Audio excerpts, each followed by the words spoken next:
আসসালামু আলাইকুম, welcome my channel R K cooking world by me করি। আজকে দেখাবো কিভাবে ইনস্ট্যান্ট দই বানানো যায়। যদি কখনো বাসায় দই না থাকে, এটা নিয়েছি গুঁড়া দুধে পানি দিয়ে গুলিয়ে নেব। ঠান্ডা পানি দিলাম, এটা গুলিয়ে নিচ্ছি। গুঁড়া দুধ গুলিয়ে নিলাম। এখন এই লেবু এভাবে কেটে রস বের করে নিচ্ছি। ইনস্ট্যান্ট দই হয়ে যাবে। এখানে লেবুর পরিবর্তে সিরকা দিলেও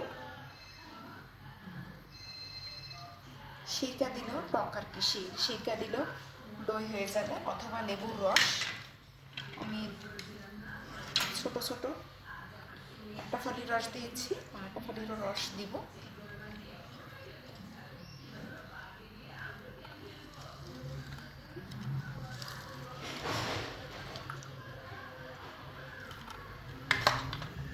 দেখুন দই হয়ে যাচ্ছে ইনস্ট্যান্ট।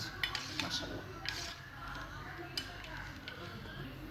দেখুন ইনস্ট্যান্ট দই হয়ে গেছে। এভাবে যদি বাসায় টক দই না থাকে, এভাবে টক দই বানিয়ে ফেলতে পারেন।